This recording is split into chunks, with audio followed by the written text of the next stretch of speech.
Namaste and greetings. I, Dr. Simi Mehta, CEO and Editorial Director at IMPRI Impact and Policy Research Institute, Prabhav Evam Niti Anusandhan Sansthan, Nai Delhi, extend my warmest welcome to you all to IMPRI #Web Policy Learning. We are gathered today for the session 3 on gender and sustainable development discourses as part of an online Monsoon school program on feminist foreign policy, Praxis for a peaceful and gender-just world order, organized weekly every Friday of September, starting September 9th. This training course is organized by the Friedrich-Ebert-Stiftung India Office and IMPRI Gender Impact Studies Center, GISC, IMPRI Impact and Policy Research Institute, New Delhi. I would like to start off the program by remembering the great Madam Hansa Mehta, who was India's representative to the United Nations Commission on Human Rights. While the Universal Declaration of Human Rights was being adopted by the United Nations, she strongly opposed to the phrase, "all men are born equal," and fiercely advocated for what eventually led to the adoption of Article 1 of the Declaration, that all human beings are born free and equal. So now just quickly, I'll give you a brief background about the program. Feminist foreign policy, which has often been relegated to the margins, is now slowly gaining a much deserved recognition as a result of the efforts of the peacekeeping, peace building, and peacemaking by the Transnational Feminist Solidarity Network. And a feminist foreign policy provides a powerful lens through which we can counter the violent global systems of power, especially the established systems of power, that is patriarchy, racism, cultural nationalism, imperialism, and materialism. And that leaves the majority of the population in perpetual status of vulnerability and despair.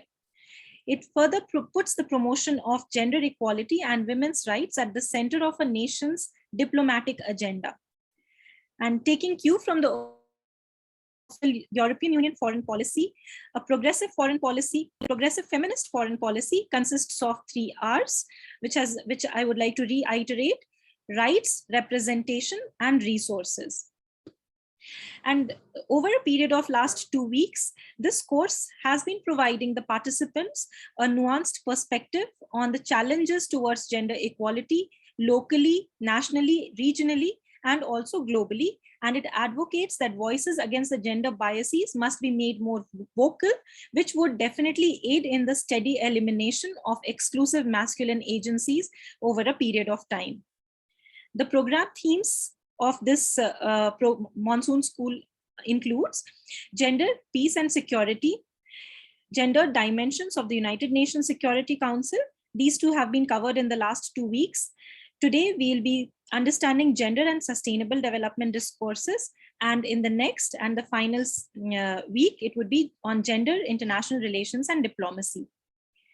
The chair of the program is Professor Vibhuti Patel, visiting distinguished professor, IMPRI, and eminent economist and feminist scholar.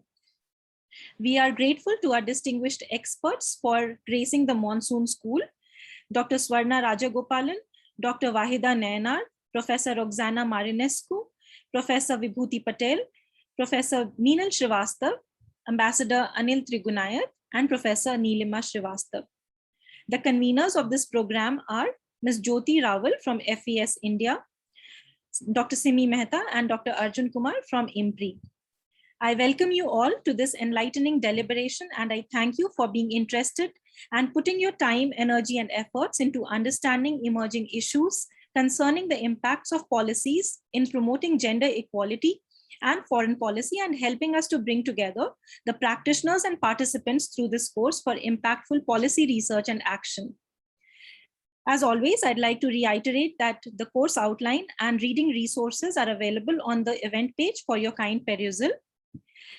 Before we start today's session, I would like to remind the housekeeping announcements once again. Please join the meeting on time. There will be a Q&A session after each presentation. Please share your questions on the Q&A box only. Please do not post your questions as an anonymous attendee. Ensure that your questions are precise and refrain from making general comments in order to save time.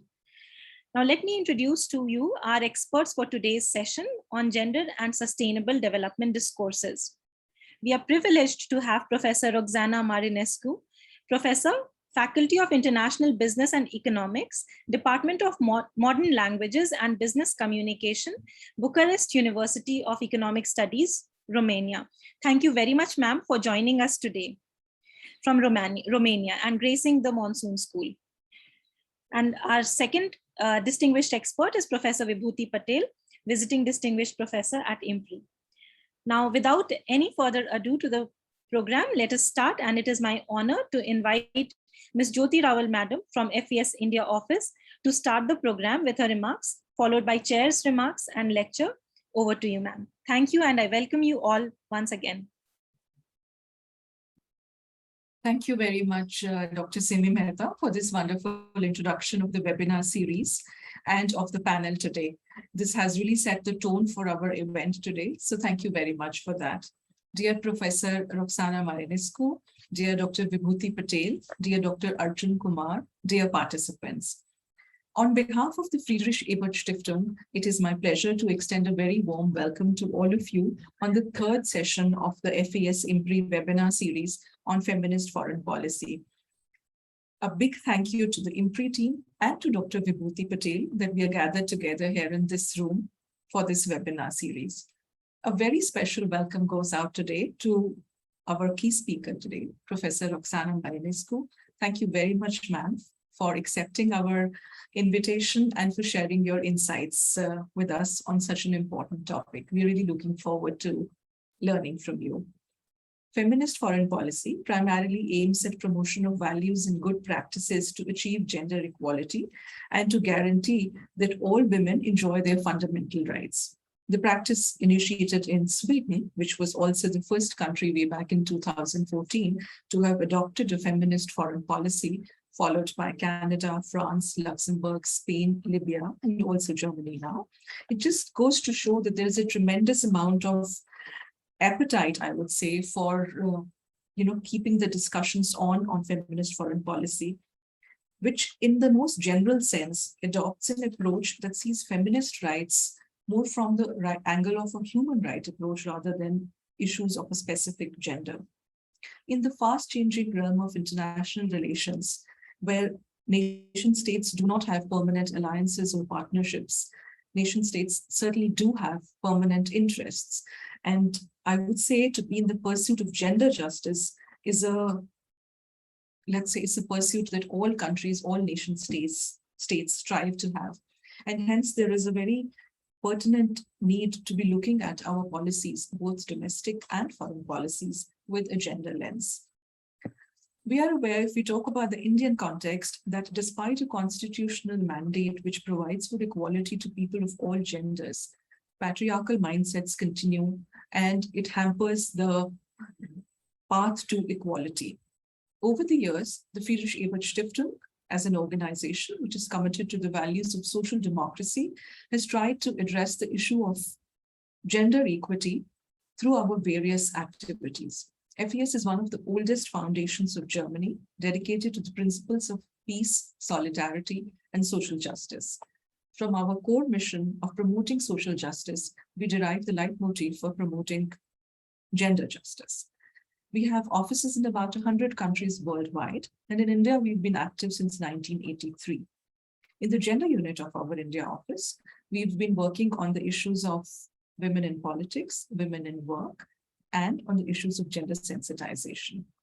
But today we are here to listen to Professor Marinescu, and I will request Professor Vibhuti Patel to please chair the session and take the event forward. Thank you very much, ma'am.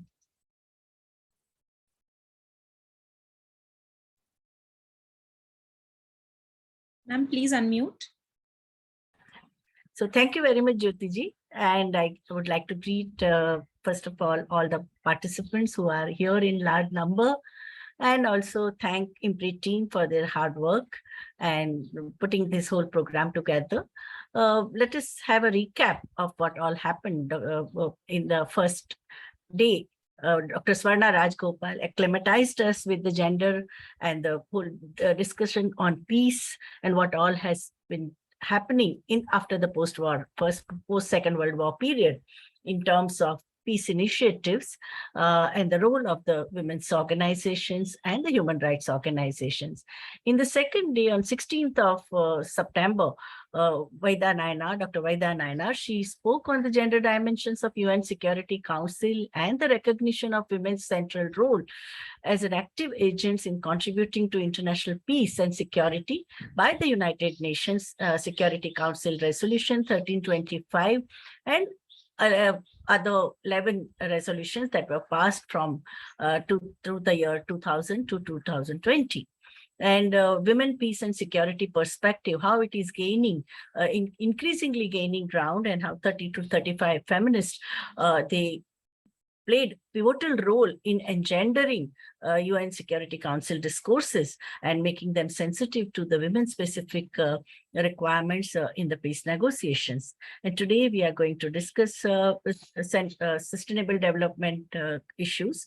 An overarching concern of the feminist foreign policy is a human development with gender equality, responsiveness towards intersectional vulnerabilities based on caste, class, race, ethnicity, religion, ableism, geographical location, and gender.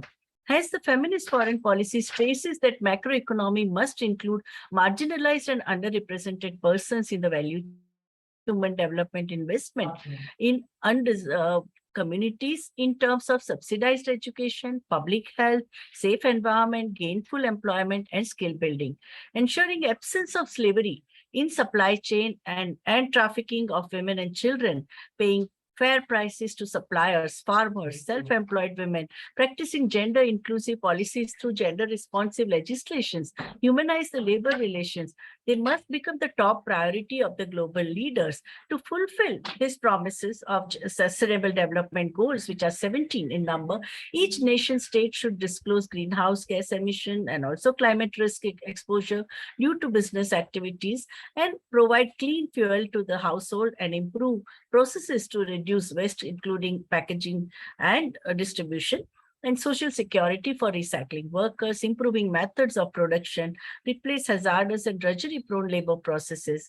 So feminists demand from the governments that they create ecosystem for educating and encouraging suppliers and the citizens to adhere to the strict standards, build domestic and global partnership in healthcare, education program, training on non-exploitative basis, which is a need of an hour, and assessing and correcting gaps in resources use and best procedures is an important area for social audit. So for revising internal policies to eliminate unintended gender biases and discrimination, proactive efforts to promote gender equal practices is very, very important, and public education is very important. And as Jyotiji said, that all nation states, they have a permanent interest in the for their domestic as well as foreign policies. So consensus around Sustainable Development Goals of 189 countries is with this spirit that we have a common goal to achieve. And with this, I think, introduction, I think we will begin the technical session. Thank you. Yes, thank you very much, ma'am, for this brilliant introduction to what is going to come up next in your presentation, and also Professor Marinescu's presentation. So brilliantly, you have highlighted the various dimensions, the social, economic, and also environmental dimensions, the cross-cutting themes as it applies to the feminist scholarly network, and also from the feminist lens. So that really provides a very good background and it sets the tone to our session 3 on gender and sustainable development discourses. Ma'am, after your remarks, I would like to invite you to make your presentation on the theme. So yeah, thank you very much, Dr. Simi Mehta. And thank you. Where is my 1 minute? I will have to. Yeah.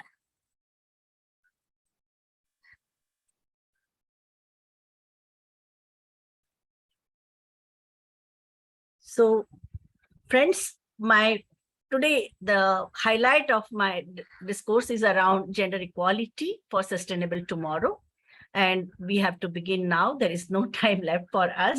There are so many. Put it on full screen? It is, I can make it on full screen, yeah. So as you know that during last 2 years, the major axis around which the feminist discourses have taken place is that break the bias, that we have seen that how the gender biases are creating so many impediments in achieving gender equality. And because of the pandemic triggered human miseries has affected women the most. So diversity, equality, and inclusion, they are the main mottos of the Sustainable Development Goals. UN Women announced the theme of on International Women's Day in March 2021, that women in leadership. So I think women's role in the leadership is extremely important. That is also the concern of the feminist foreign policy. And addressing intersectionality, including all gender identities, is very important. We have to go beyond gender binary and confronting the underlying patriarchy of our world while choosing the kind of issues that we are going to fight and the battles that we have to fight. So let us remember our foremothers who paved the way for women's progress and women's development and gender equality. It was in 1911 that women were marching in the streets of several nation states, asking for bread and roses. They were fighting against war. They were demanding peace. And many of you must have heard this song, As We Go Marching, Marching in the Beauty of the Day. A million darkened kitchens, 1,000 meals lost gray, are touched with all radiance that a sudden sun discloses. For the people here are singing bread and roses, bread and roses. I strongly request you to listen to this song. It is sung by several renowned singers in their own version. Now, coming to the Sustainable Development Goals, as you know that there are 17 goals, and the approach towards these goals is that you have a dedicated goal of gender equality, which is goal number 5. But in all of the 17 goals also, we need to do gender mainstreaming. So when you are addressing poverty, you have to be considerate that as women are at the bottom of the poverty pyramid, we have to make concerted effort that they are included in all the anti-poverty program. Same with hunger, good health, or quality education, clean water and sanitation, renewable energy, good jobs, and innovation and infrastructure, reduce all the measures of addressing reduction of inequality. They should also be sensitive to they should be gender responsive and gender sensitive. How to make our cities sustainable. So it is not only the smart city, but they have to be safe city. They should be gender friendly city. Responsible consumption, fight against the consumerist culture, and we have to lead a sustainable life so that we leave all the resources, natural resources, and the resources on this planet Earth for the future generation. When it comes to climate action also, it is very important that women are, that gender issues are taken into consideration, and the resilience which the communities have shown should be acknowledged. Life below water, life on land, peace and justice issues, about which I think previous 2 sessions by Dr. Swarna and Dr. Vaida also discussed in great length. And we also need partnerships for the goals, because all of us have a permanent interest, all the nation states. So the UN Women has declared that gender equality is a right. Fulfilling this right is the best chance we have in meeting some of the most pressing challenges of our time, from economic crisis to lack of health, to climate change, to violence against women, and escalating conflicts which we all are witnessing on this planet, and currently some of the most devastating experiences that we have had with the wars, war culture, and the Ukrainian war. Women are not only more affected by these problems, but also possess ideas and leadership to solve them. And that was so many innumerable examples were given in the previous 2 sessions. The gender discrimination is still holding too many women back and holds our world also back too. So 2030 Agenda for Sustainable Development and its 17 goals adopted by the world leaders in 2050 embody a roadmap for progress that is sustainable and leaves the motto is leave no one behind. So achieving gender equality and women empowerment is integral to each of the 17 goals, as I said earlier. So when it comes to goal number 1, where we talks about the poverty, we need to realize that women are at the bottom of poverty pyramid. Pandemic triggered loss of livelihoods and loss of loved ones they need extra hand-holding, and they also need affirmative action by the nation states.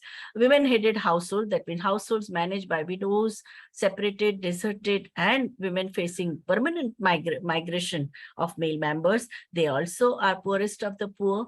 And COVID-19, now we have a new terminology called COVID widows and COVID orphans. Their needs are to be taken care of in the anti-poverty programs, and over 100 million women and girls, they need to be lifted out of poverty. That means they are below poverty line, and they have to be lifted through affirmative action.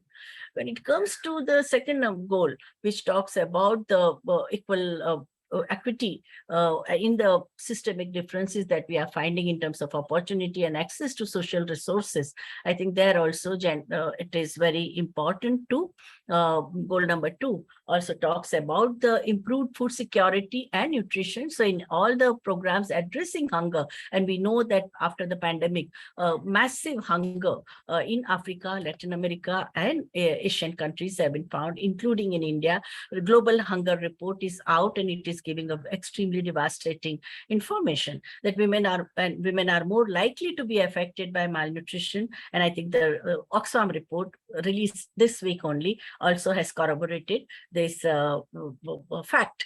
And that's why what we need in this thing, for a targeted intervention, we also need gender disaggregated data, that when it comes to hunger and malnutrition, what is the percentage of population which is facing acute malnutrition, which are the ones who are moderate malnutrition, and what kind of intervention strategies we need to have. When it comes to goal number 3, which talks about the focus on women's reproductive health issues. So women's reproductive health issue generally gets relegated in the background. We saw even during the pandemic, so maternity wards were converted into COVID ward, and so many women had to deliver babies on the road, and there were no non-availability of menstrual pads, and women were facing, there were no contraceptives available. So many unsafe abortions took place. So it is very important when we talk about health for all, then we need to think, we need to be conscious about neonatal and infant mortality, adolescent health, health needs of transgender persons, mental health issues, and also state-sponsored insurance schemes and doctors, because currently there is a privatization of insurance, and that creates that leaves so many people in the poverty groups. They are left out of healthcare facilities. Gender gap in vaccination, in fact, gender gap between the nations. In Africa, hardly 2% of the population could avail vaccination, because vaccination program was under the private sector, and there was a commercialization of vaccination.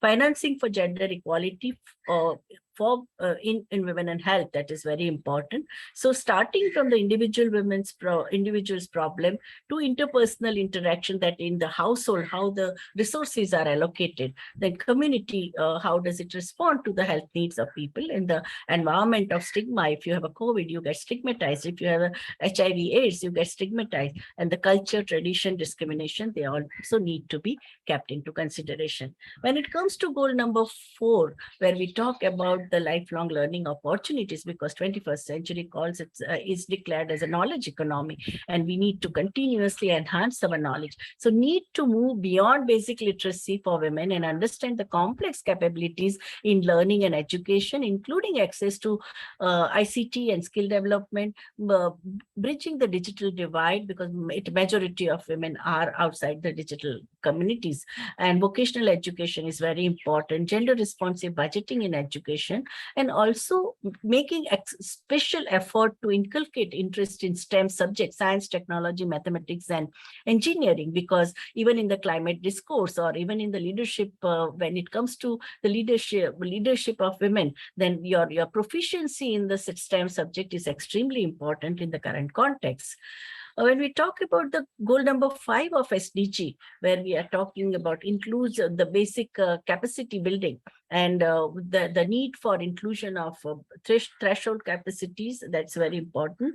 Need to understand cultural constraints and the gender norms that come in the way of development of women, confronting gender-based violence and women's participation in decision making. It's very important, as it is shown in this graph, that how the kind of hurdles that women face, and that's why they remain at the lower level while the man can climb up in the career ladder wherever they are, whether they are doctors or engineers or decision makers or politicians.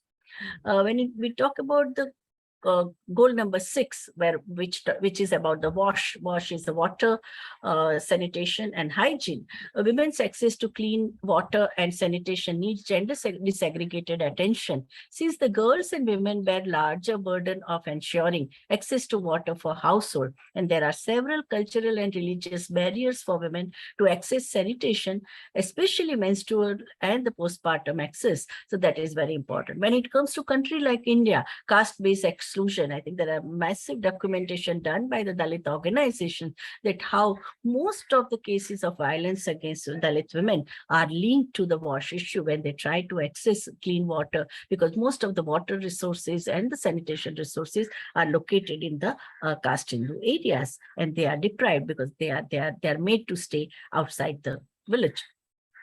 In goal number 7, and to ensure access to affordable, reliable, sustainable, modern energy sources. We know that majority of women have a respiratory tract problem mainly because of the unclean and hazardous fuel which they are forced to use because the clean energy is not there. So that is a top priority, and and addressing the whole renewable, recyclable, and safe energy resources becomes a top priority. In goal number 8, which talks about the promote sustainable, inclusive growth in the industrial sector, productive employment, and the decent work as it is suggested by the ILO decent work agenda, economic productivity, supporting entrepreneurship, innovation, decreasing the environmental degradation through more sustainable production and consumption. That is a very important concern. Access to remunerated employment. It's also, like we have seen currently in the post-COVID era, that globally also 40% of women who were working in a pre-pandemic period, they are not back to the workforce because of the increased care burden, and also the shrinking of the economy has become slower. In India, it is even worse because we have currently official data says that it is 25% of women who are currently in the workforce. So we have millions of women with the degrees, but degrees don't translate into career. Need for a gender disaggregated data is very, very important in the world of work, and address the issues like wage gap and discrimination. Women get 1/3 in certain, globally, if we see, women get 1/3 of the wages of men, and majority of the work which women do is in an unpaid arena. And so the whole subsistence production that they do, it is totally unpaid. And currently the demand globally as well as in our country, in India, is formalization of informal sector and registration of all workers, because informal sector, there is a law of jungle and none of the protective label legislations which provide social protection, social security are applicable there.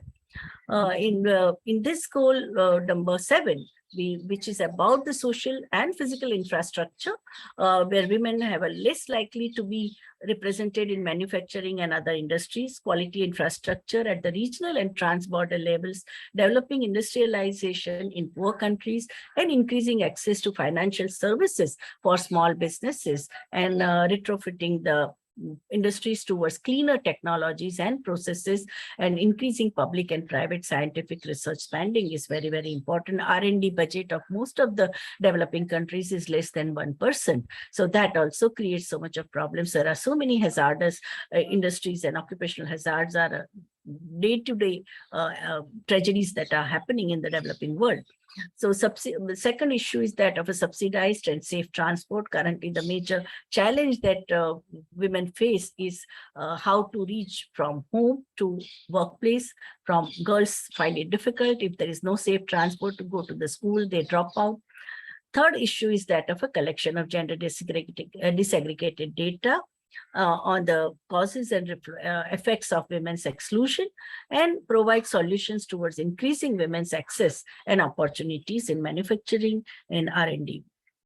In goal number 10, which is about reduction of inequality. So this particular goal is linked with so many other goals about poverty, hunger, food security, peace, environment, and finances. So the important areas like human rights violation, access to social protection, gender, migration, we saw the tragedies that we experienced during the pandemic triggered lockdown. The people had to really migrate, and it's not only in India. It is in India, we have a parliamentary democracy, so everything was in public. But in so many countries, even we don't even have data, or we don't have those videos where the migrant peoples, the innumerable problems that they faced during the lockdown.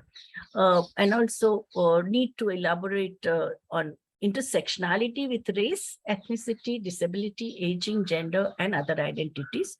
And action should be taken to achieve income growth for 40% of the population globally, which is below the national average of their income, and empower inclusion regardless of age, ethnicity, religion, and to eliminate discriminatory laws and policies, and to improve regulation of global financial market and facilitate people's migration and mobility. So the kind of criminalization and brutalization of the migrant population that is taking place, that needs to be addressed.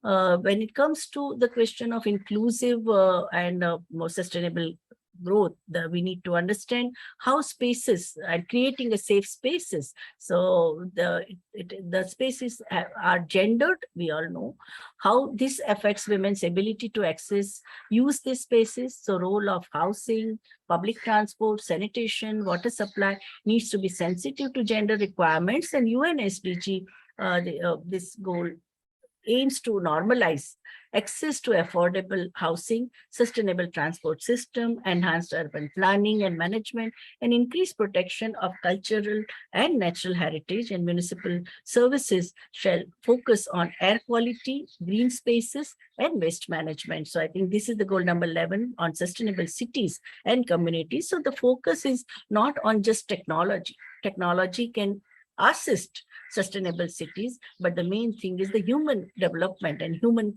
security that should be the center stage. In goal number 12, which is about ensure sustainable consumption and production pattern, where the question, and I think pandemic has taught us that why it is important to have a decentralized production, reduction in the packaging, the waste and the use of plastic in the packaging, or making more environment-friendly and recyclable packaging, that is important. And the consumerist culture that also has to be addressed. So women are primary decision makers in terms of consumption in the household, and need to understand women's role in ensuring sustainable production, consumption, and recycling. And this is a 10-year framework of programs towards more responsible consumption, more responsible habits, and efficient use of natural resources, and less food waste, food losses along the supply chain. The UN encourages companies to integrate sustainability into their processes, and also contribute to raising public awareness for sustainable development and sustainable lifestyles. In goal number 13, which is about the climate action, and currently everybody, all the nation states and all the subnational level discourses are also around climate change, but nobody, we all are experiencing day in and day out the inconveniences for the middle class and upper class, and then the human miseries as they are shown in this picture, which are created due to sudden changes in the weather, and the complete cycle, the seasonal cycle also have been upset.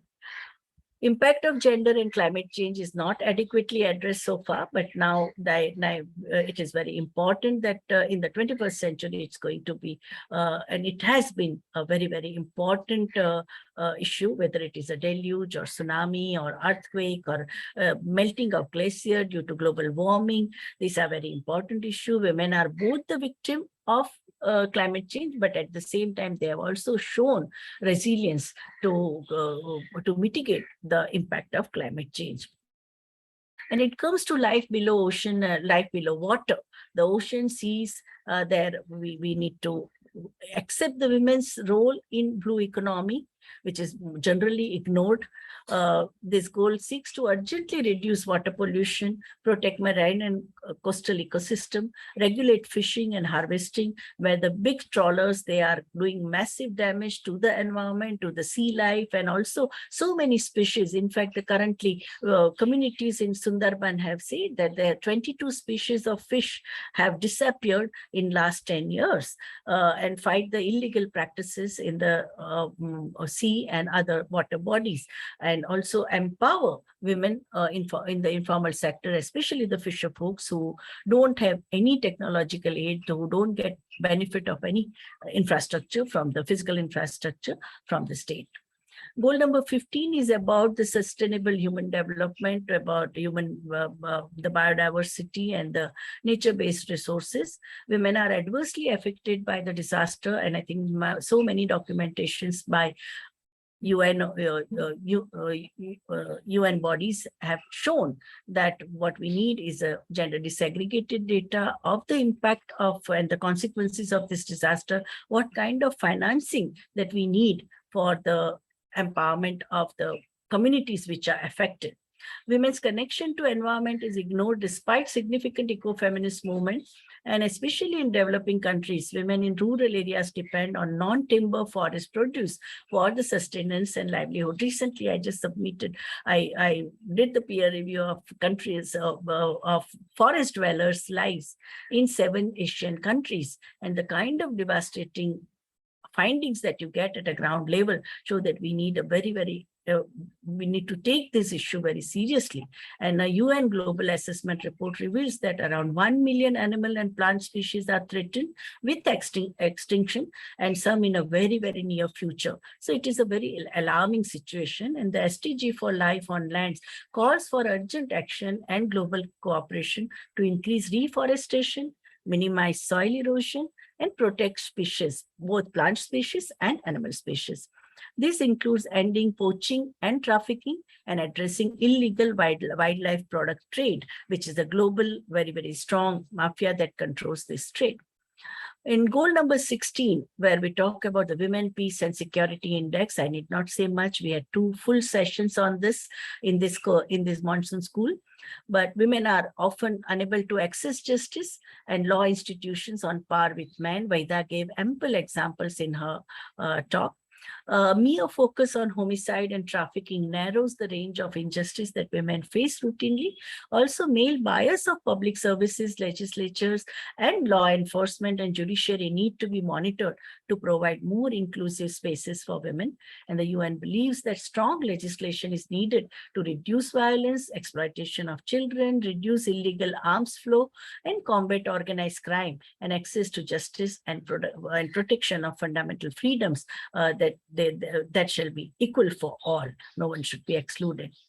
Now, in this goal, we are talking about the revitalization of global partnership for sustainable development, which is very important. This is the last 17 goals where all the countries, the nation states who have accepted SDGs, 189 countries, the rich countries should support the poor developing countries.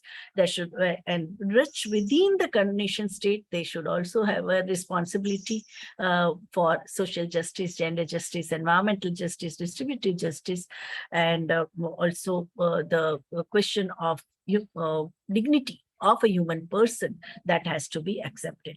So the major goal is financing for gender equality as a separate component for development financing and global partnership, and also gender responsive budgeting, which is to raise citizens' awareness on gender impacts that budget policies have on women and men, and also to change budgets and policies to promote gender equality in the 5 important areas where there is a gender gap: education, health, employment, decision-making, and gender-based violence. And to make governments accountable for gender equality through budgetary commitments. So developing countries need to support the form of financial resources, the debt relief, and there is a big demand that debt relief should be provided to African countries, and the restructuring as well as investment in local ventures, they should also benefit from access to science and technology so that so they too can experience sustainable development. So all the countries currently we see the floods in Pakistan or the global support and solidarity to communities in Afghanistan, which is facing hunger and malnutrition. So I think that is the spirit that we have. So gender data gap, most important to bridge this gender data gap by making conscious effort to get the very, very specific, gender-specific data so that intervention can take place. Decent work and economic growth. Currently, 740 million women, they are working in the informal economy. 7 in 10 workers are in essential occupations are the women. And we also know that even during the pandemic, the corona warriors among them, 70% of them were women, as doctors and scientists and nurses and sanitation workers and community-based workers. 2 in 3 teaching professionals are women globally, and all of them are in informal economy. So what we need that the state and non-state actors, industry and communities and the local self-government bodies, they have to come together to address this sustainable development goals. I have shared the readings, and I'm also going to share the PPT, so you can go through it in detail. These are some of the important references for the reading, where the question of public-private partnership, question of gender equality and infrastructure, global acceleration plan, which the 64 women leaders took initiative after the pandemic that we would, gender equality forum is created, ILO and OECD's documents and the G20 countries which have come up with a common program. UN Women has also provided this gender equality perspective, and some of the database and the ground level reality that we have experienced during pandemic. What are its learnings? So these are and UNICEF's work on gender equality strategy for children and girls especially, and Action Coalition of Global Acceleration Plan. That is the second meeting which took place both in Mexico and Paris. There were meetings, and the Global Gender Gap report of the World Economic Forum. And I think by that's very important to go through. Thank you very much.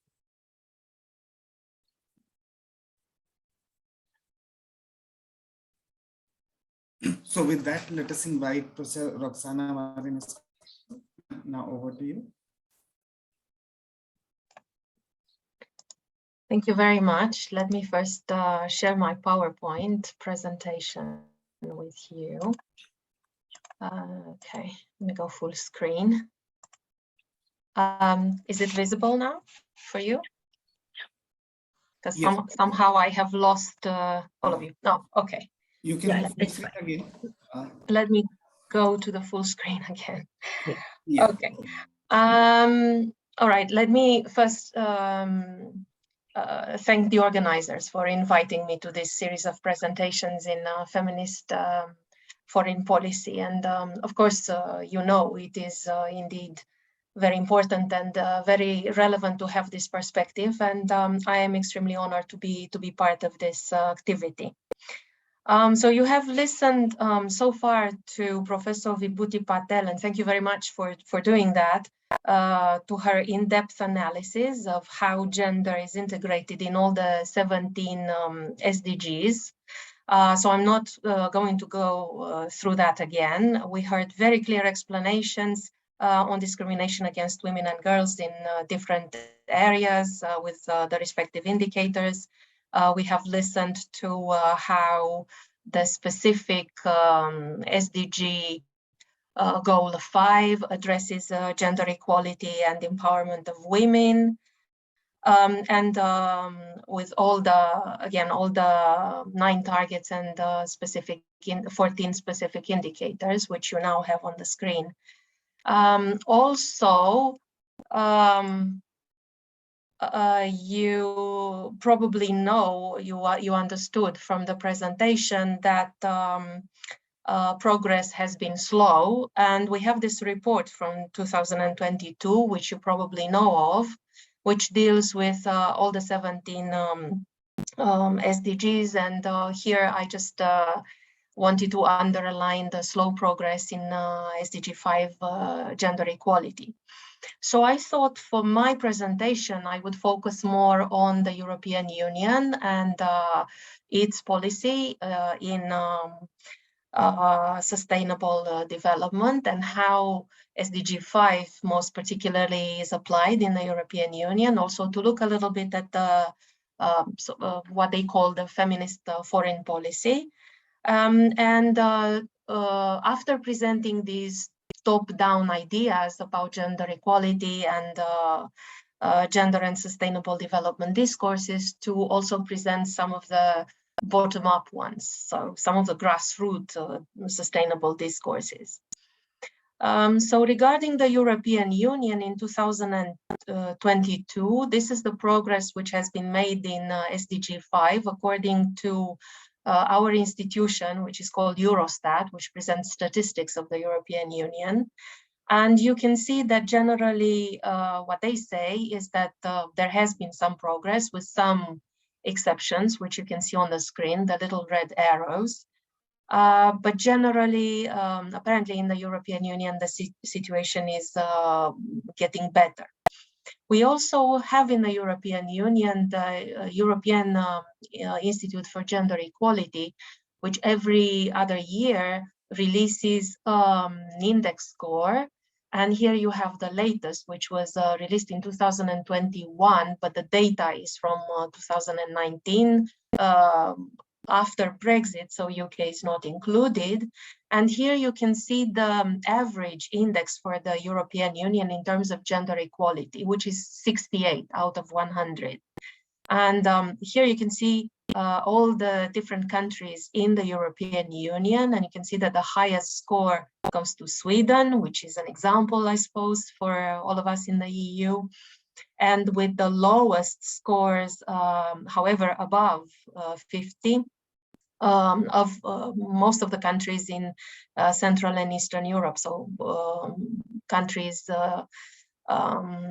which were formerly in the USSR sphere of influence, with the last place, Hungary, 53.4. Here on the right-hand side, you can see the elements which contributed to this index. And again, in the EU, you can see that health is doing best at 87.8, the index for health, meaning that generally speaking, but not entirely, women are treated as well as men in the health sector. And the lowest is power, especially representation, and as we will see in a minute. Now, regarding the European Union policies in place addressing specifically SDG 5, I tried to make a summary of them on 4 indicators: gender-based violence, education, employment, and leadership.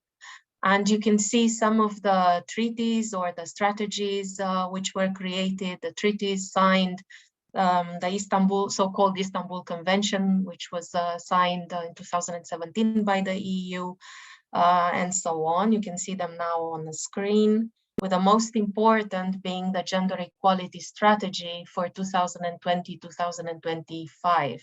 This was created by the European Commission, and it addresses what was mentioned earlier, and thank you very much for mentioning this, the 3 R's. Equal and equitable rights, just representation, and balanced allocation of resources. In this strategy, they talk about 6 pillars which they need to follow.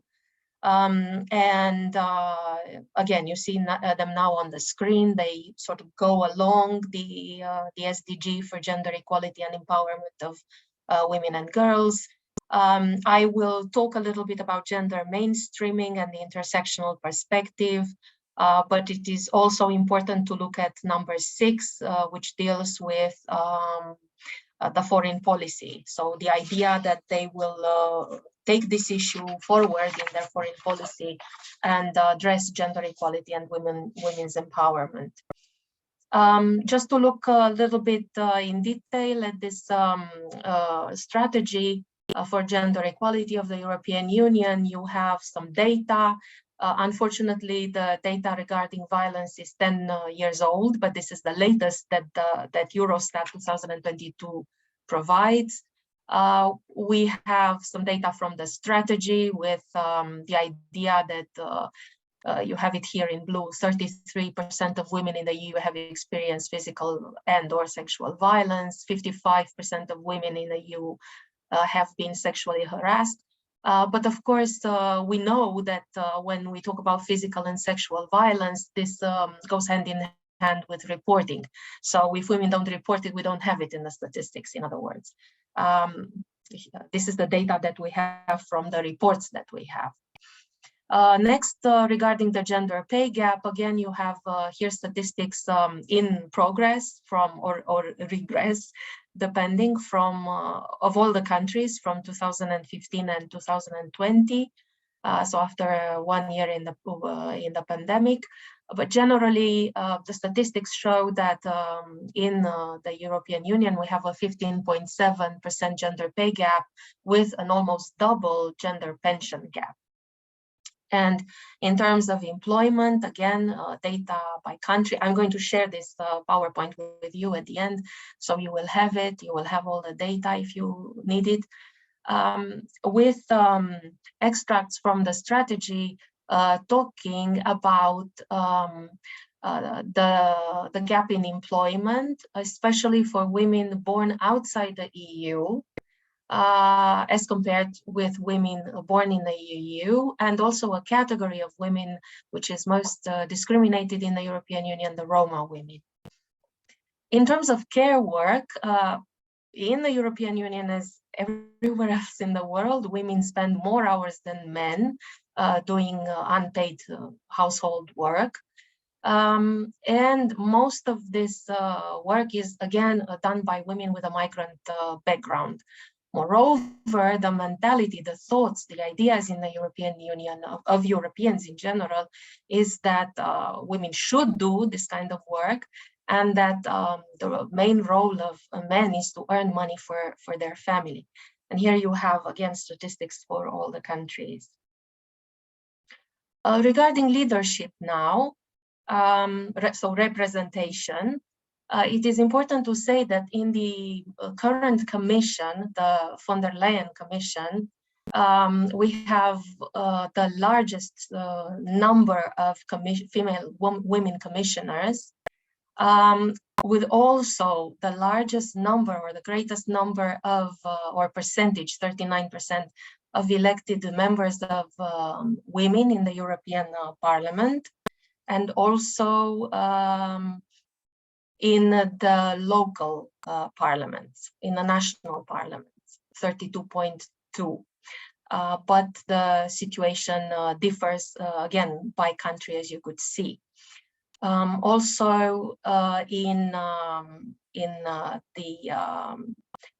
terms of positions held by women in senior management, only 7.5 of board chairs are held by women, and only 7.7% of CEOs in the European Union's largest listed companies are women. So very, very small numbers. They're talking about increasing them, doing quotas, all sorts of things. It hasn't worked so far, maybe in the future. Also, talking about representation, if we look at the most important positions in the European Union, most of them are held by women. So for example, here in this picture on the left-hand side, this lady here is the president of the European Commission, Ursula von der Leyen from Germany, and the president of the Central European Bank, Christine Lagarde from France, and here on the right-hand side, the president of the European Parliament, Roberta Metsola from Malta. And at the beginning of this week, we now have the first woman who has been elected president of the European Court for Human Rights. So, as I said, most of the representative positions or leadership positions in the European Union are held by women. So going back to our idea of a feminist foreign policy, how feminist is indeed the foreign policy of the European Union and also of the different countries in the European Union.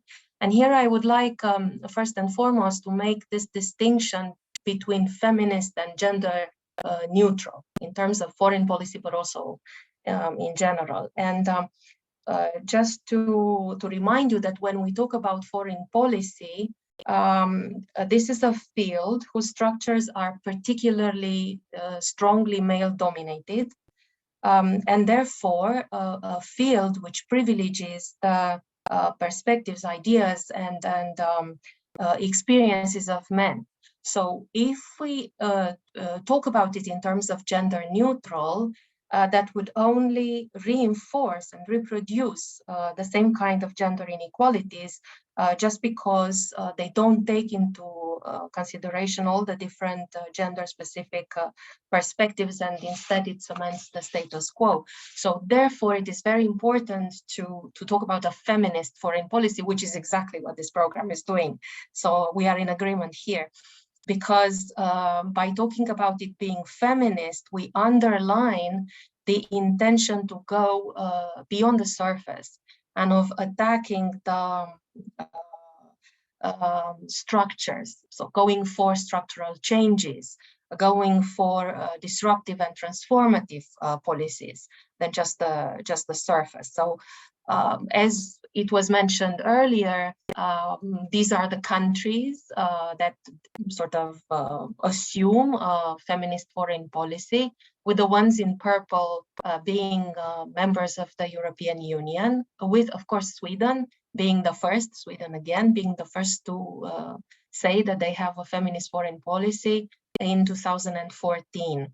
And in 2019, they came up with a handbook of their feminist foreign policy, in which they described the 3 R's, which were, as were mentioned earlier, the rights, representation, and resources, to which they added a 4th R, the reality of women's and girls' lives, acknowledging the fact that we don't have just one reality, but not even in the EU, let alone globally, so that we have this added context sensitivity.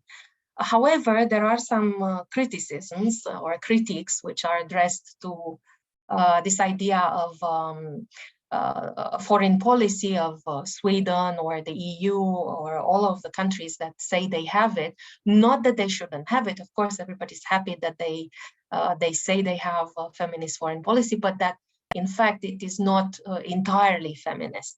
And the first criticism addresses the idea of arms control and war, which we can now see, especially now with the Russian invasion of Ukraine. We know that a feminist foreign policy would mainly mean disarmament.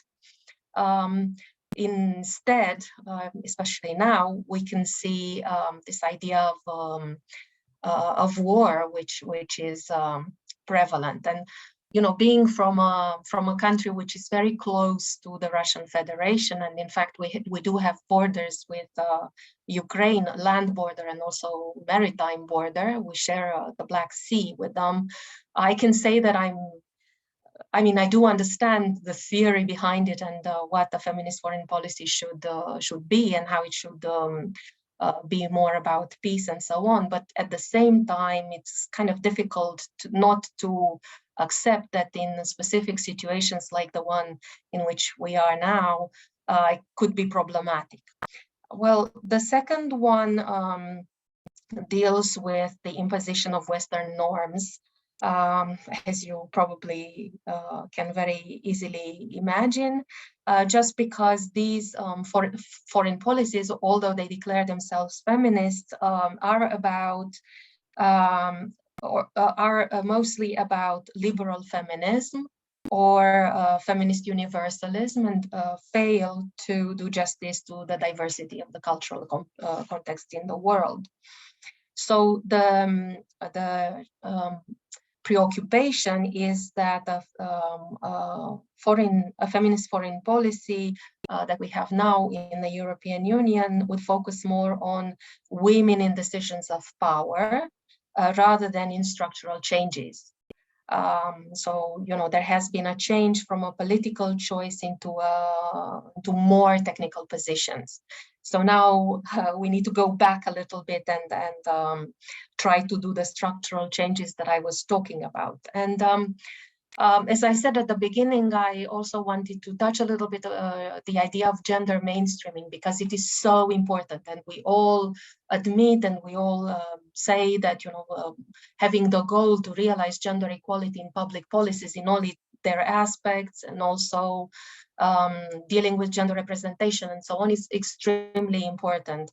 However, and here I also included some ideas from Sylvia Wolby's book, The Future of Feminism, which he published in 2011 regarding gender mainstreaming. However, there are some challenges and also some critiques regarding mainstreaming, and I just wanted to mention those because I think it is very, very important to look at the possible problems that we might have and to be able to address those issues. So I listed some of them. I think from all of those, you are aware of the fact that you know, it could be problematic just because we have gender mainstreaming in documents without actually internalizing the ideas of gender mainstreaming. And also this idea of cooptation, which deals with the fact that the activists and the NGOs who are supposed to trigger feminist changes are somehow taken over by this mainstreaming of gender, and they are in between their state policies and the international financing organisms and their own commitments to women and changes that they sometimes don't know exactly what to do. So there is a challenge there. Angela McRobbie was also talking about post-feminism, or the delusion of feminism, or feminism undone, which has to do with this new generation of feminists throughout the world, of women who were born within feminism, and who now, especially through popular culture, series, books, and so on, don't really understand or don't understand so much the fight that the structural changes that feminism should trigger. Also, as we live in this neoliberal patriarchal context, we have the marketization of feminism, or commercialization of feminism. We talk about business feminism, or as Nancy Fraser put it in an article, feminism having become the handmaiden of capitalism and how to reclaim it, she says in this article. Mainstreaming also meant getting used to such words, to such labels: equality, feminism, gay normality, and so on. So we don't really internalize and don't really understand what they mean. I mentioned Sylvia Wolby earlier, and she sees 3 challenges in this book of 2011. Among which mainstreaming, the neoliberal context, and also cooptation. I also added, you know, populism, nationalism, the pandemic, and what kind of future of feminism we can envision. So what I would like to propose in the last 5 minutes of my presentation is a grassroots bottom-up perspective, which comes from a manifesto published in 2019. You probably know it, Manifesto for the 99%. If you don't know it, anyway, I sent the document so you can read it. Cinzia Ruza, Titi Bhattacharya, and Nancy Fraser co-authored this manifesto, which starts from the crisis of the society as a whole in which we are at the moment. And they try to envision, because we are, as they say, at the fork in the road, they try to envision the path which we need to take, which should be one where equality and freedom are the premises and not the aspirations, they say. They also come up with 11 theses, for the 99%. And here you can see them. They deal with feminism, being anti-capitalist, being anti-racist, anti-imperialist, eco-socialist, also dealing with the idea of transnational feminism. So they talk about feminist internationalism and so on. And they address all the issues which we also saw in the other type of approach, so in the UN and the EU documents.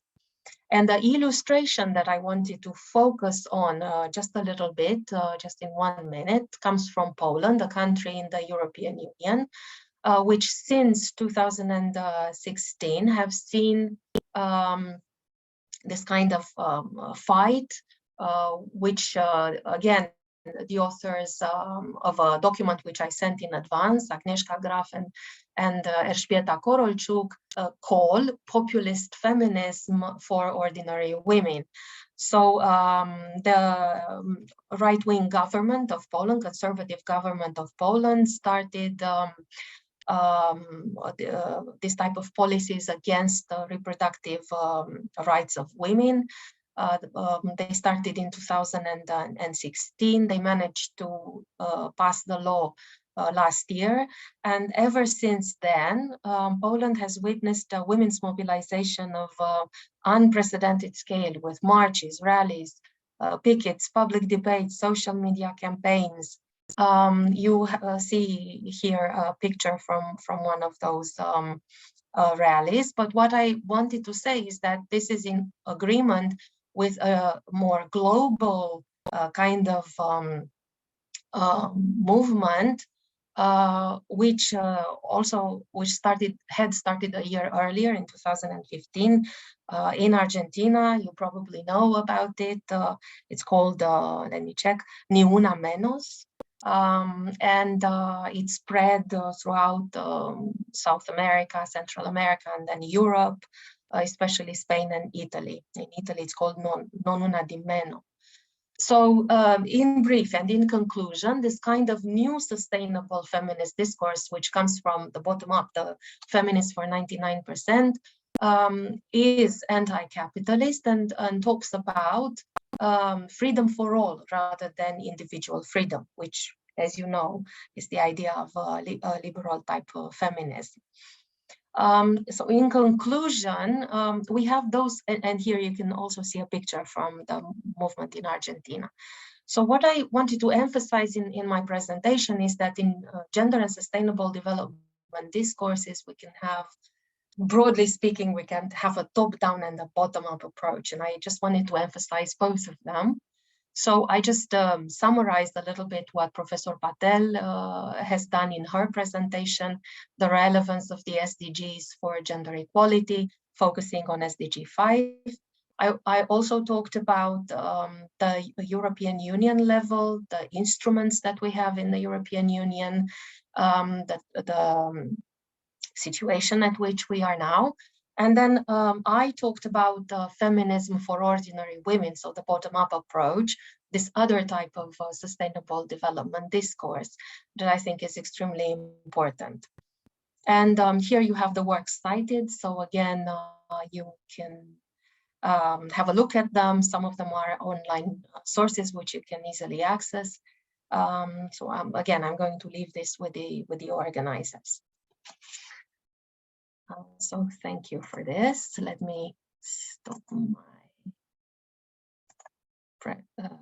Thank you, Professor Roxana Maricuz, for a very, very detailed and giving a global perspective and world economy as a unit of analysis you took. And I think your ending with the manifesto of 99% is a mind-blowing, and I think it gives a lot of food for thought for all of us. And I think then your emphasis on neoliberal patriarchal context and the commercialization and marketization, how it is impacting the gender equality discourse, that's very important. As against that, what we need is a grassroots feminism, bottom-up approach. And I think that this has really made today's day extremely valuable. And now the floor is open for discussion. Anyone can intervene or ask questions, or expand the arguments. Please unmute yourself and speak, because I don't see any question in the, neither in the chat box, nor in the Q&A box. So, and no hand is raised so far. In fact, there has been a lot of discussion right from the year 2000. We have been discussing Millennium Development Goals, and also the SDG goals have been discussed since 2015. Yeah, there are three participants have raised their hand. Professor Alia Khan, please unmute yourself and speak. Yes, thank you, Professor Vibhuti and Professor Roxana, for a very, very comprehensive presentation on the feminist movement and sustainability nexus. My question is about what are your impressions about Global South has really, infused the ethos of the Sustainable Development Goals in terms of their feminism. Because the SDGs, for example, the very, very nascent type of feminist, fourth wave feminism that is in Pakistan right now, there is really no discourse about sustainability in terms of SDGs. The only discussion is of sustainability in the context of climate change, and that is also very recent too. So if you would like to throw some light, either of you, thank you. Yes, Professor Roxana, go ahead. Yes, I'm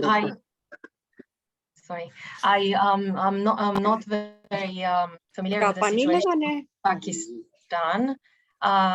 But what I've been trying to say is that the Global South and also my part of the world, which is Central and Eastern Europe, should have their voices heard in this context and in the feminist discourses. And my concern is about listening to them, and that is to the Global South, but also to my part of the world, because what I don't want to see yet again or to hear yet again is just the unique voice of the Global North. And I think from the point of view of the bottom-up feminism, or the movements that I mentioned, we can see quite a lot of things happening in the Global South, as I said, with the movements in Argentina, in South America, also in Central and Eastern Europe, with the problems that we're facing in this part of the world. I think the voices of the feminists in our regions, in our respective regions, are louder and louder, and I think that's a wonderful thing. But once again, I'm sorry, I don't really know much about the situation in Pakistan, so I can't comment. I don't know, maybe Professor Patel knows more about Pakistan. No, yeah, but I know more about India, because sustainable development, as Dr. Alia told us, that major discourse is focused on climate change, because we are continuously experiencing the double whammy of last 2 years of COVID and climate change. So there have been enough cyclones and deluge and floods in the Himalayas, and also the lot of devastation that has taken place because of this, and lot of destruction of crops and all, which has taken place due to unseasonal rains or unseasonal cyclone and all. So that has been a very, very, and you are experiencing it day in and day out.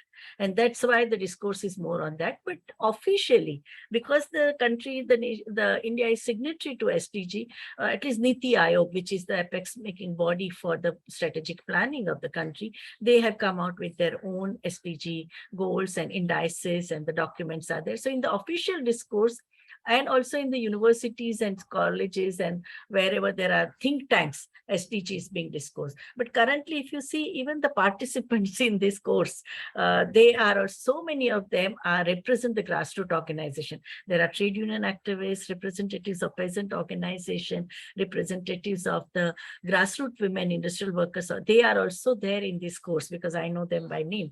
And that's why I can see their names even in our participants list. So the healthy curiosity about SDG is there, and realization that there is no solution if you remain in your national boundary. You need, these are the complex issues which need a global collaboration, whether it is a question of vaccine, or whether it is a question of smart city, or whether it is a question of gender-based violence, or addressing the poverty and hunger, because one Ukrainian war has created so much of scarcity of grains in African countries, and even India is facing the pinch of it. So I think that realization is that there is you just can't isolate yourself. You can't create your heaven of human development if you are isolated. You have to have a global connectivity. So that realization has come. Yeah. Now the second question, question is from Mr. Abdul. And many people are also here. So yeah. Achal Chitalipiji. Yeah. But there were 3 people had raised hand, no? Yes, ma'am. I will coordinate. Okay, you coordinate, please. Okay, Achalji, please go on. Please also. Am I audible? You are audible. There are 3 questions also. Yeah. Okay. Please also introduce yourself. Thank you. Yes, I will. Thank you so much, Professor Roxana, firstly, for such brilliant insights and such good summarization of such a complex, concept. Okay, so a little bit about myself. I have worked with grassroots organizations on gender, and have very recently also joined Clinton Health Access Initiative. And my question actually also is a derivative of how I am kind of figuring out the development sector. So my question, briefly put, is just to understand this point that you had raised around co-option of, resistance leaders. And yeah, it's basically on that. I wanted to understand if you could elaborate a little bit more, citing examples or some real-time cases. I ask that also because of this dilemma that I am currently trying to figure out to sort of merge the gap between bottom-up and top-down interventions, given that both of them are important. But yes, I'm still struggling, and I'm still trying to look for an answer. And in my understanding, from some ways, co-option, or say, like you also mentioned, representation in top management, it definitely is a step forward, but on the other hand, it looks like it's a derailment to the real cause of the movement. And so, yes, that is my question. Thank you, Achalji. We will also take one more question from Abdullahi Ibrahimji, if you can unmute. Abdullahi ji, you have to unmute. Okay, no issues. Madhumita Deshpandeji, would you like to chip in? You've asked a question, you can unmute and ask the question. Okay, thank you. I've unmuted the system. Please, are you clearly hearing me now? Yes, we can hear you. Yes, we can. Also, please introduce yourself.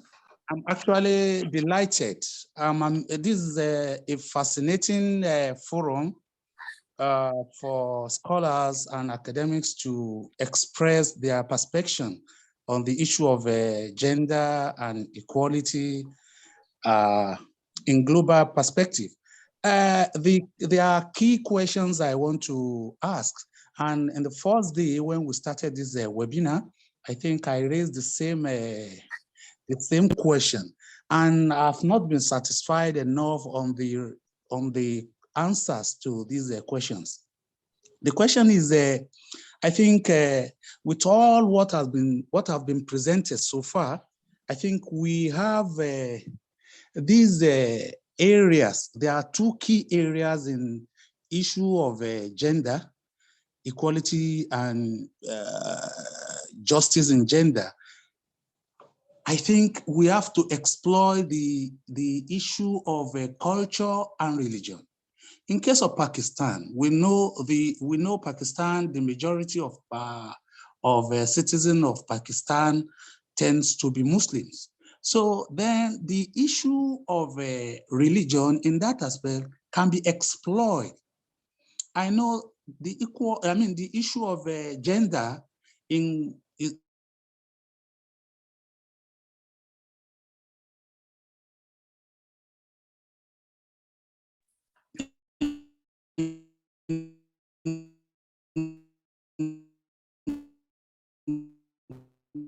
connection related issues. Yeah. I can't hear him anymore. Yes. Hello, Okay. Professor Abdullah Ali. We are We will not able try to get him again. So Yeah. I'm back. I'm sorry. Okay. Yeah. Okay. Go ahead. yes, sir, please go ahead. Kindly be brief.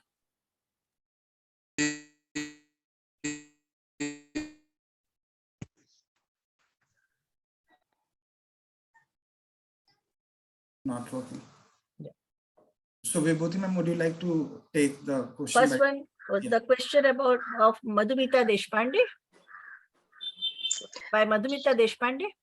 Yes, about. So yeah, I think patriarchy is a very, very 5,000-year-old value system which controls sexuality, fertility, labor. It is like an octopus. You remove one tentacle, another 7 tentacles again put you down. So you are very much right. But we have to fight against both, because capitalism, it also with the market supremacy and market fundamentalism, it also creates a division of the human beings. And it's not only women, but everybody, women, men, children, all of them are subjugated. So I don't think that there is in isolation, we can't fight against patriarchy. We can, even if we fight against patriarchy, but the material reality and the structure, economic structure, that also needs to be addressed. So I think we have to have a multi-pronged battle. And as Professor Roxana told, is the bottom-up approach. And that's what the majority of the people who are toiling poor and who are at the receiving end of both patriarchal onslaught and the market fundamentalism, I think we have to come together. And that's why the solidarity across intersectional marginality becomes very important, very, very important. And I think that some of the East European countries have shown, unfortunately, the mainstream media doesn't project the heroic struggles that are happening at a ground level. No, so that is the major, because media is also controlled by the world capitalism. Yeah. Okay. Yes, I very much agree that they go hand in hand. I think I focused maybe a little bit more on anti-capitalism rather than anti-patriarchy, just because I assumed that we all agree that the feminism is against patriarchy anyway. Going back to the idea of cooptation, and I think, I don't know if I can still share that bit, but anyway, I can read it to you. There was a bit on one of my slides about a definition of cooptation, which is absorbing elements into the leadership or policy determining structure of an organization as a means of averting threats to its stability or existence. In other words, you get activists or NGOs into the structures so as to avoid their criticism of the said structures, if you know what I mean. So you, in other words, you just because, or you pay them, you don't necessarily bring them into the structures, but you finance them to, so to speak, do their job, to do their projects, but in fact you impose the type of projects that you want them to do. You can manipulate their work into doing the kind of work that you are interested in.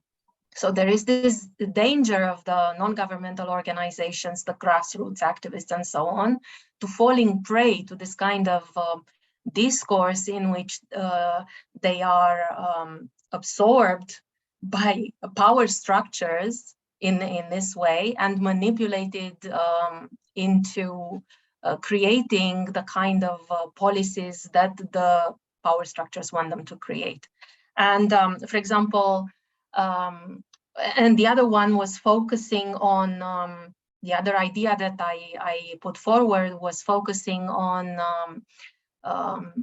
technical roles rather than a change of policies. So, for example, I showed how in the European Union we have so many women in top positions, which doesn't necessarily mean that of course, it's good to have women, it's good to have representation and so on, but the next step from a feminist perspective would be to challenge the power structures altogether. So to change, to see structural changes rather than just these surface changes. Okay, now we have women in this position, so that's okay, that's fine now. And for example, I just wanted to mention a book, you probably know about this. I can't remember the year, but it's a recent book by Sheryl Sandberg, who's the former CEO of Facebook. And the title is Lean In, and she teaches us to lean in, that is to take her individual example and get to the level of, CEO in the business world. But of course, we know that this isn't possible for all of us. Of course, she reached that level because she comes from a background of privilege. And the women that I showed who are in these positions in the European Union also come from a background of privilege. So not acknowledging the fact that they were privileged to be able to fulfill these roles is a bit problematic. So we need to understand this. Like, for example, Ursula von der Leyen, so the High Commissioner, the European leader of the European Commission. She is a doctor. She is the mother of 7. Roberta Metsola has 5 children. Of course, we are aware that had they been from another social class or from another background or social group, they wouldn't have been able to rely on the unpaid work of their family and also the paid work of possibly migrant women or other women anyway, to raise their children, to allow her to have this kind of career and also political career, to be in these top positions. So the kind of neoliberal discourse which tells us that you can, as a woman, you can do whatever you want to do. You have it. You got it, as they say in the US. They got it. I mean, only a certain group of privileged women can do it. And we need to understand that, it's complicated for the rest of us. Yeah. So for example, when I mentioned the army as well, if we have women in the army, now we do. I'm not sure about India or your countries, but in the EU, we do. We have women representatives and so on. You too, right? But these women have a certain role, and of course it's good to have them there, but again, we need to go beyond and change the structure of the military policies towards a more peaceful and world, and the world of solidarity. That was the idea with cooptation, and I hope I explained it better this time. Yeah. Okay, so we move to the next set of questions. Prakash ji is here. Prakash ji, if you can unmute. Prakash ji, yeah, I'll mute. Okay, please also introduce yourself. Hello. Yes. Yeah. Generally, when we talk about sustainable development and all, we generally tend to focus on the urban side. Rural women directly suffer the heat of climate change and all, and we have environmental refugees. And many women are a part of that. How we can, empower these women to at least get their voice? Can we do this through increasing political representation or through education? How we can give voice to these women? Yeah. I think first important thing is women in the local self-government bodies. I think even in Africa, it is the rural women and it is the forest women who have raised the question about climate discourse, and they are the ones who are at the forefront of climate discourse. Same in Latin America. And here, like continuous dialogue with, they are working at that local level. Only thing, their voice is not amplified. So the role of this national, regional and international bodies to amplify their voices, more documentation, giving mic in their hands so that they can bring out what is happening at the ground level. In the very first document which the UNFPA had prepared, there was no word called woman. No, it was a completely gender blind document, maybe 150, 200 pages, but it was only talking about global warming and how the countries are devastated and all. But how the people in the countries and how they were differentially impacted, there was no voice about that. It was the pressure, bottom of pressure of the women's organizations and especially in the rural and tribal women, indigenous women, which are, they are known as in the international discourse, that the question of climate change and sustainable development came center stage, whether it was a Rio conference or whether it was ICPD, International Convention on Population and Development, where they were talking about population versus development. And these women, they said, no, it is population and development. It is not a question of population bomb, which is posing problem on this planet, but it was the kind of growth and the consumerist culture and the capitalist development and which is enhancing and inequality exponentially. That is a problem. And the nature of lifestyle that we have, which is so much of waste generation that we do, and over exploitation of the natural resources, which we are not replenishing. So I think that came from rural women only. The first concern for the environmental issue came from 1972 Chipko movement. These were the women in the mountainous areas, totally disconnected from the urban areas. And they are the ones who invited our attention to arbitrary deforestation and the question of global warming and how the floods were created in unseasonal rains and drying up of streams and rivulets and tributaries. That consciousness came basically from the rural women. They were women in Chamoli and Tehri Karwal. And later on, we saw even in Amazon, the Save Amazon campaign, that was basically by the fisher folks, forest drivers, and the rural women. The only thing is that their voices are not there in the mainstream. And that is the role of people like you and me and the participants here, that how we amplify their voices. No? So more documentation, more researches, more data, and also taking these concerns, as Professor Roxana told us, that it is the 99% women's feminism. What we want, gender equality for 99%. That's very important. Okay. You can supplement, Professor Roxana. Ma'am, you want to go? Yes. Yeah, no, you were very clear, and yeah, I fully agree. I just wanted to say that it's a slow process. Yeah, it is. So it won't happen overnight. It won't happen tomorrow, but that's the way to do it. You know, listening to these women. Who can listen to these women? We can listen to these women, the NGOs and the activists and so on, and then try to bring their voices to the higher forums.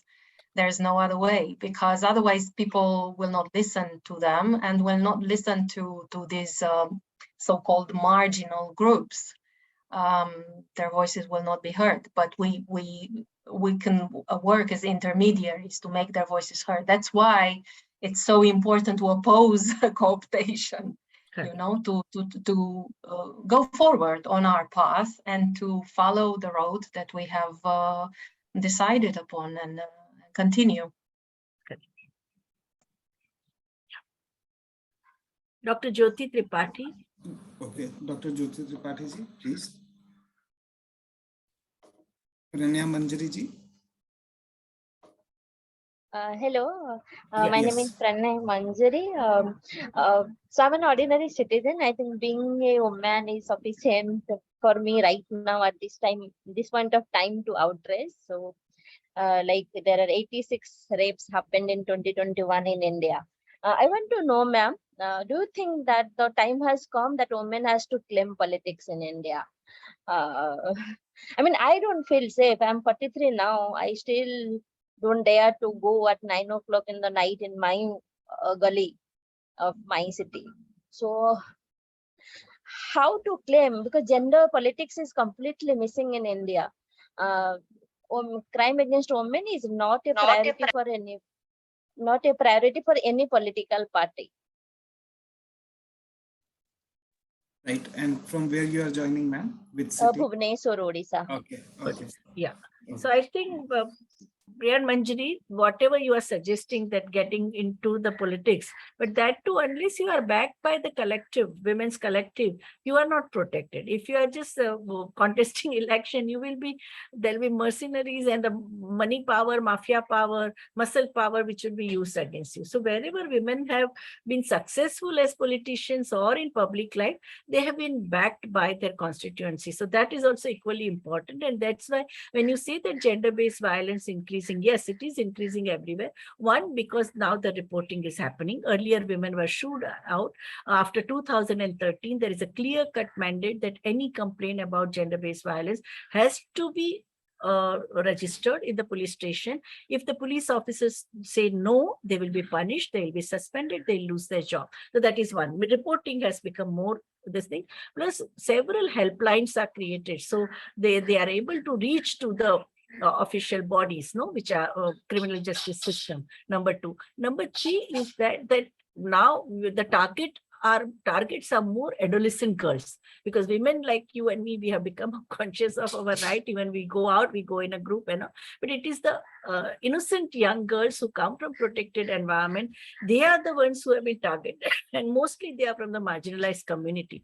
But the answer is collective endeavor. We had a robust women's movement during 1980s and 90s. My generation is aged. I'm 67. So you can imagine, at that time, I was the youngest in the feminist movement. I was 15-year-old. So that is also there. So main thing is to create collectivity. That's what the solidarity, women's collective response is the only answer to prevent witch hunting. Because even if you see in Bhubaneswar, there is a National Alliance of Women, or wherever there are organized attempts, they are able to combat this violence. They are able to reduce this rape culture, because rape culture comes from the kind of pornography and media and the kind of values that these children are doing. Even if you see who are the criminals, who are the ones who are indulging into sexual crime, they are in the age group of 14 to 19. They are the young adults where first time they are seeing bodily changes, and the only investment which the society has made in them is that of a pornography, which is based on sadomasochism. Women are masochist, men are sadist. So the sexual violence is glorified, valorized by pornography. And this is what is the culture, which is escalating violence against women. And we need to fight against this culture. And as Professor Roxana said, that change is going to, unless we make this effort on a day-to-day basis and challenge this rape culture, we are not going to have bright and safe future for our daughters. So that is a mandate for you and me. You are in your 40s, I am in my late 60s, and we still have to continue fighting against it by training and capacity building and mobilizing women, making them aware of their rights, and also having dialogue with the boys. It's very, very important. Why these young boys are behaving in such a manner? What kind of values are given to them by their families, by the communities, by the media, that they have become such rogue and such a perverse in their behavior vis-a-vis opposite sex. So that is it's also a very important challenge that we are facing. And this is globally. The escalation of gender-based violence is not only in India. The reports of all the rapid assessment surveys and the UN advisory over the last 2 years have shown that during the lockdown in all countries, gender-based violence has escalated exponentially. Yes, but an important aspect of gender-based violence is when, and this rape culture is when it happens within the family, especially the extended family and so on. So I don't really know about the situation in India. I assume it's the same as everywhere else. I mean, there's quite a high number of rapes happening within the family and sometimes within the marriage itself.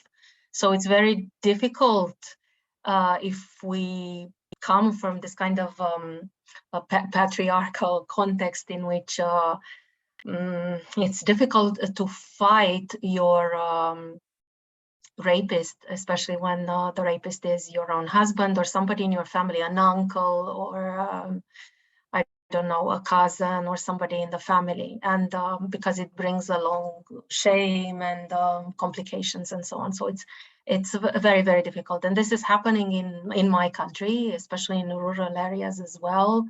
And in other countries in Europe and everywhere else in the world.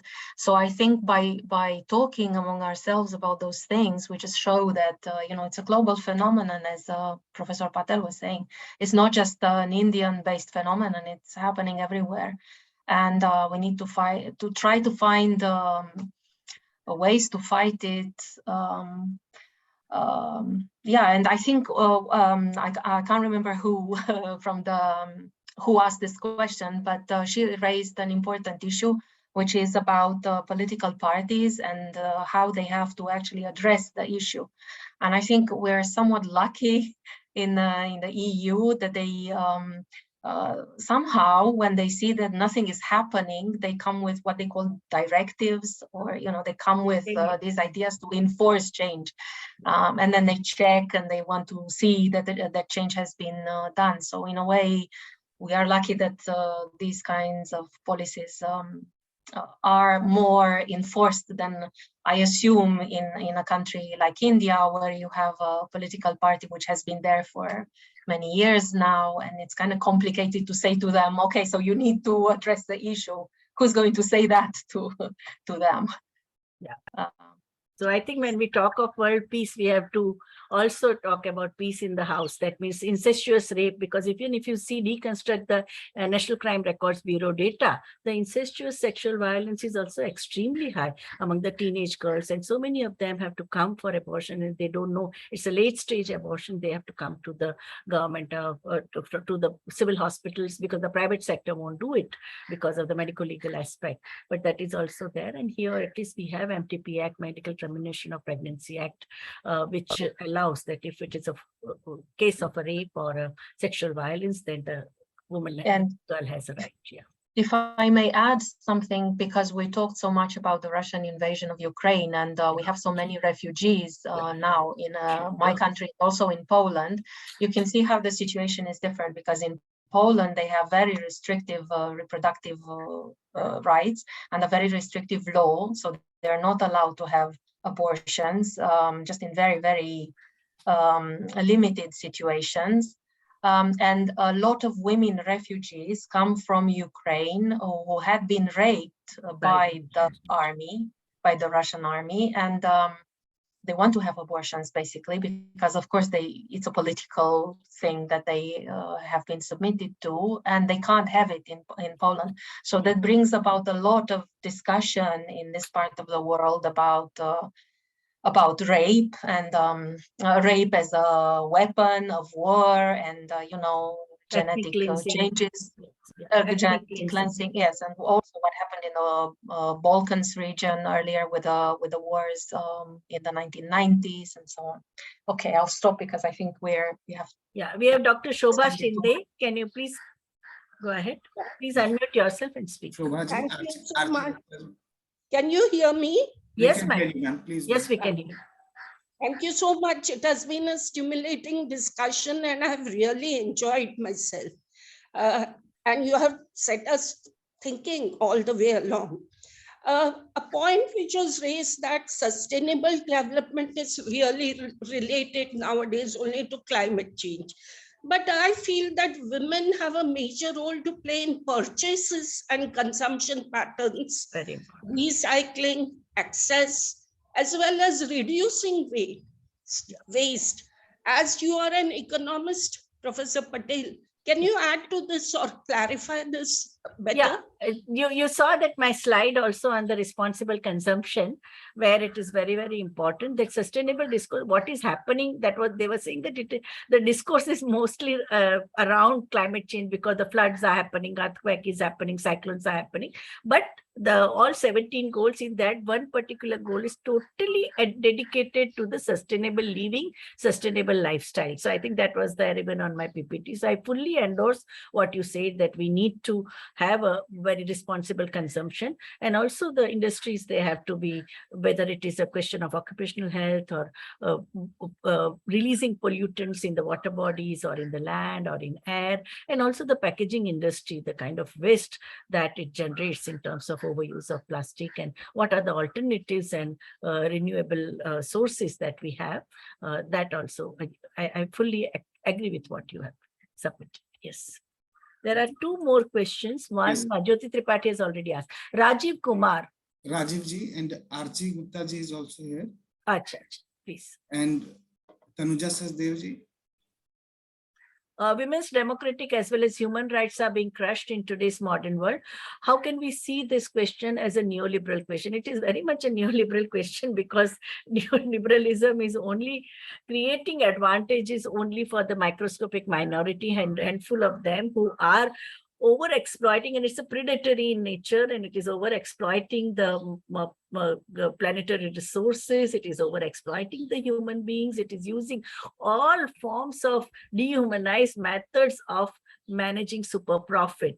So always this kind of a centralization and concentration of power, status and economic resources has to resort to violence. And it is the structures and systems it creates which also gets violent. How come suddenly one particular forest dwellers become illegal occupants? How do people who have been there for 3-4 generations, they are completely bulldozed and thrown out of it? And if they resist, they are called extremists, no? So it is very much, even the Rohingya crisis in Myanmar, is the vested interest is that of transnational companies and multinational companies who want to come up with a giant plan for cheap labor.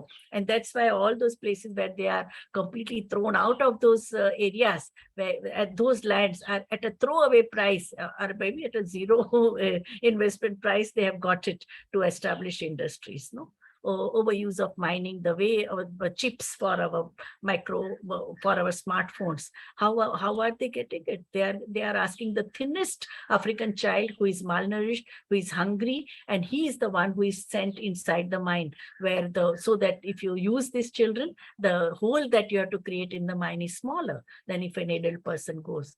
Everywhere every labor process is so full of violence. So this is what the neoliberalism creates, no? Might is right. If you have a gun in your hand, you can overpower anybody. That is the culture which neoliberalism creates. And impunity, with impunity, because nobody is going to catch them for violation of human rights. Right. Ma'am, there are no further questions. We are also over time. Yeah. So we have a way forward round from Roxana ma'am and yourself, and to conclude. Yeah. Yes. So I would like to say that to counter the gender stereotypes created by patriarchal systems and structures, it must be given top priority by the state and non-state actors, along with fighting at intersectional vulnerabilities and oppressions that are happening in the neoliberal state. Developing leadership of women and sexual minorities in the development programs demands mainstreaming of gender sensitization programs, and feminist foreign policy need to include in their action agenda understanding the impact of business activities on natural resources, water and energy use, supporting new business models that can deliver clean and renewable energy, establish sustainable procurement policies, supplies that also supply for the code of conduct for the industry, promoting responsible consumption among the citizens through and also the public relations activities, communication strategies have to be strengthened in this direction, and sponsoring NGOs initiatives to restore degraded habitat and transformative policies for gender equality, gender responsive budgeting, and gender equality today for sustainable future tomorrow. That should be our motto. and we need to have a transnational solidarity once again. And I would like to also make an announcement that those who have attended all 4 sessions and who fill up the feedback form will be given participation certification after the 30th of September. Yes, Professor Roxana. Yes, as a conclusion, I just wanted to restate that it is always relevant to pose questions and to analyze existing and traditional power structures, to permanently challenge discourses, especially the ones that seem clear and established, and even the ones that look progressive, and to critically discuss governments and institutions, NGOs, individuals' positions vis-a-vis power and such discourses. And I think the great advantage of a feminist foreign policy resides, of course, in trying to solve the inequalities and inequities and unbalances, but also in the very possibility of posing these questions. And raising the challenges and promoting alternative discourses by also, as we said earlier, including the marginalized, alterity, the different voices in the mainstream. These are my concluding remarks.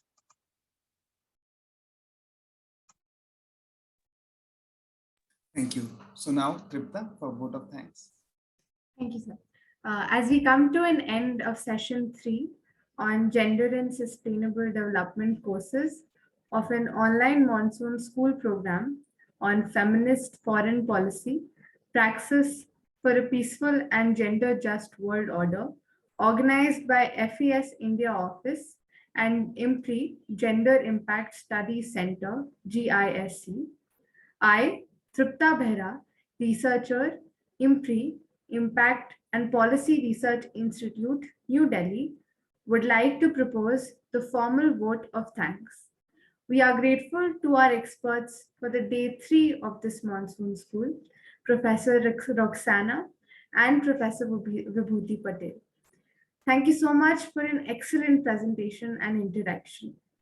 We thank our conveners, Ms. Jyoti Rawal and Dr. Simi Mehta and Dr. Arjun Kumar.